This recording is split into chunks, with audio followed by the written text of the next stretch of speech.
The deadlift is a movement you're all familiar with.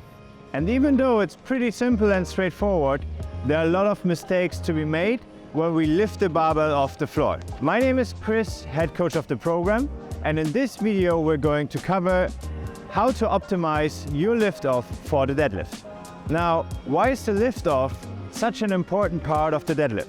Often, the first few centimeters of the barbell moving from the floor decides over success or failure of the deadlift.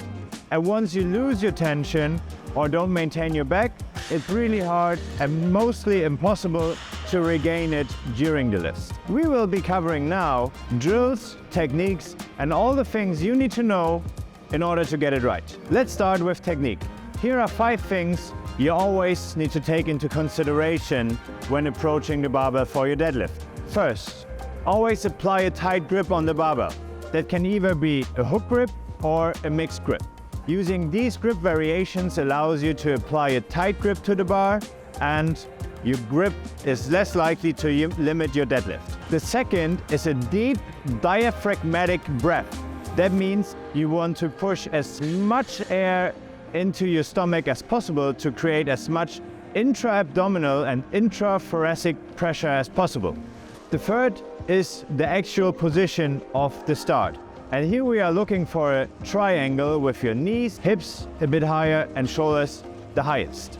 The fourth point is what we call lat activation. Basically, what your lats are doing is they're pulling your shoulders away from your ears by depressing your scapula. And this will give you a more advantageous starting position. The fifth and final point is always to create as much tension as possible with the barbell in the starting position. What we mean by this is basically not yanking the bar off the floor. If you're a beginner and you're new to the deadlift, we always recommend using a static start. A static start means holding your start position, getting really tight, and then once everything is in position, you start lifting the barbell. A good drill to practice that is a so-called paused deadlift. That means you're getting tight, as I just described, in your starting position, and then you lift the barbell for 5 to 10 centimeters up your shin and hold it for an additional 2 to 3 seconds before you continue and finish the lift. This drill will really help you dialing in that position for the lift off. As I explained in the beginning of the video, it's really difficult to regain position once you've already lost it. But by pausing just a little off the floor, you're less likely to make these mistakes. But most of you watching this video are well past the beginner stage. That means you're a more advanced lifter. And if you're more advanced, you also need to take into consideration more advanced techniques that might push your deadlift further and you can overcome your limits. What we would consider an advanced start for the deadlift is a so-called dynamic start. Now, what does a dynamic start do? A dynamic start preloads your muscles and builds up the so-called stretch reflex. And the stretch reflex helps you to lift the bar easier off the floor.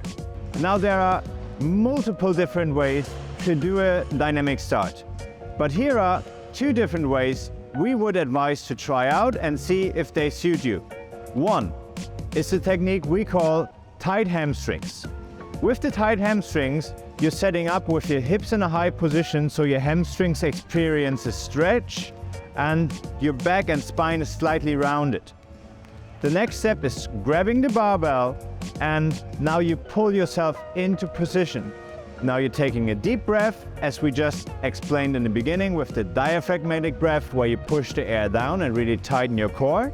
And as you straighten your spine and your spine just has reached extension, you start pulling the barbell from the floor. On the second technique, you do it the other way around. That means you will be grabbing the bar with it tight and arched or extended back, and then you drop your hips into position. Once your hips are in position, you start pulling the barbell from the floor. But always remember, all other things will remain the same. That means we have a tight grip, we have a braced core, and we always are looking for the exact same starting position. It takes a lot of time and practice to rewrite or rewire new movement patterns. That means give it some time.